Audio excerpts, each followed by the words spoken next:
right, trekking poles. So if people are interested in using trekking poles today, we have some. We have lots of them. I see a lot of people have them on their packs, which is awesome. We're gonna do a little more incline today, so it might be helpful at least just like keep your balance, and especially when we're off trail, it'll be helpful so we can just kind of be aware of where we are, and have a little extra support. I saw a lot of us, including myself, kind of slipping down hills yesterday over rocks and stuff. So it's just like an extra barrier. So they're all tidy, put together right now. So if you are going to use them, you're going to take one of them out. You're going to slide this down. At some point, you're going to feel it. Oh, come all the way out. If you see a stop, then you've gone too far, or if this comes out, you've definitely gone too far. So you can just slide it back in there, just somewhere below the stop. The bottom one is not much of a thing. It's more of just like pick wherever you want. And then this top one, when you slide this one will have some numbers.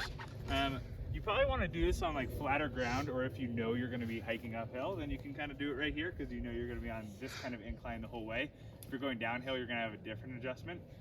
When you're going uphill, you're going to want it a little bit shorter than you're usually going to have it. When you're going downhill, you're going to have a little longer because you're going to be pushing it downhill and you're going to be leaning forward into it. If you're on a flat ground, where your ideal would be 90 degrees. And so my arm is at 90 degrees right here. And so I'm like, oh, this seems pretty good. I'll lock this into place. And then I'll usually take this one out. And just for like my OCD even purposes, I'll like put it right next to it and slide it right down. So I know that the bottom ones are kind of the same. And then I can kind of lock in the number that I have here, which is about 125. And then I'll go like this, bring it to 125. And then I'll kind of just double check that they're about the same. Oh, they're not. And I'll just kind of fix it as I go. This one needs to be a little bit longer. So once I've got them about the same, there's a few different ways people like to use them. Some people just don't use these handles. They just hold them like this, and they'll just trek along because it's easy. You don't have to worry about it. You can kind of put them in your hands easily if you just want to hold them for a second. And you pick something up, it's a lot easier rather than having to take your hands out of here.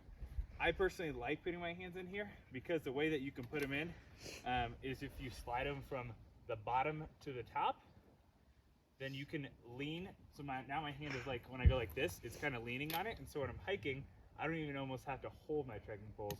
I can just go like this, and like I'm very lightly holding them. Because if you're just holding them like this all day, your hands are gonna get kind of tired. These have also another adjustment here. You can slide this out to make it a little bit closer, and then push this little black knob in, and that'll tighten it again. And so you can kind of decide how close you want it. I like it a little bit closer so that when I put my hands through, when I am like having it in this resting position, it's like right there rather than being a little further down when I had it a little bit looser. But you can kind of just adjust that. They're very adjustable in that sense. So yeah, I like having it like this, and I have it so I can just kind of keep them here. They're super easy to, I don't even need to like totally hold them when I'm hiking very tightly. And so it just kind of is a nice place for my hands to relax.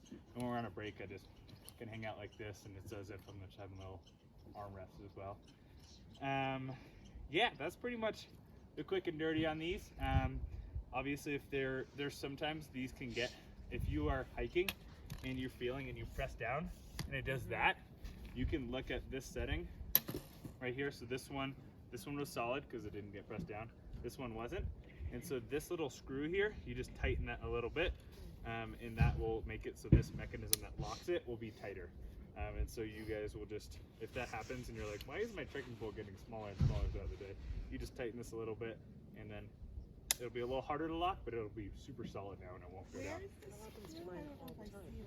Some of them don't have a screw. If you have your own. These are mine. But oh yeah, yours are probably just like super solid and they won't have them. Oh.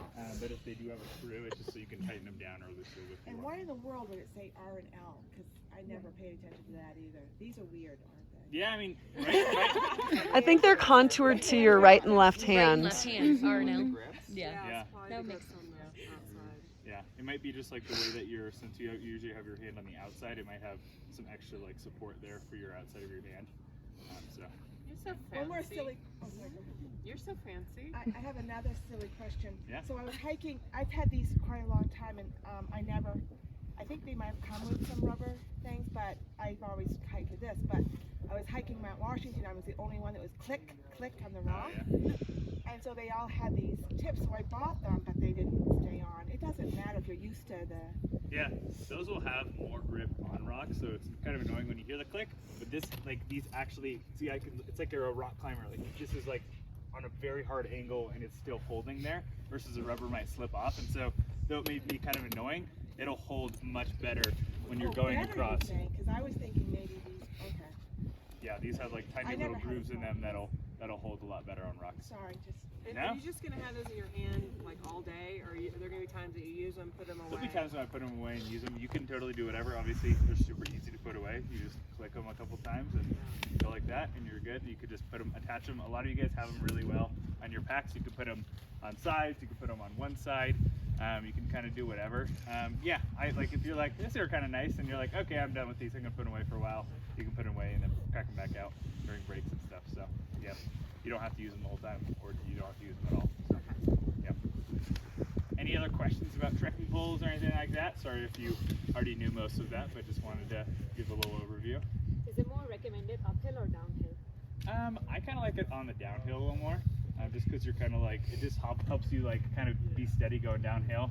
And some people also like them on the uphill because it just gives them like, your arms are another extra mechanism to keep you going.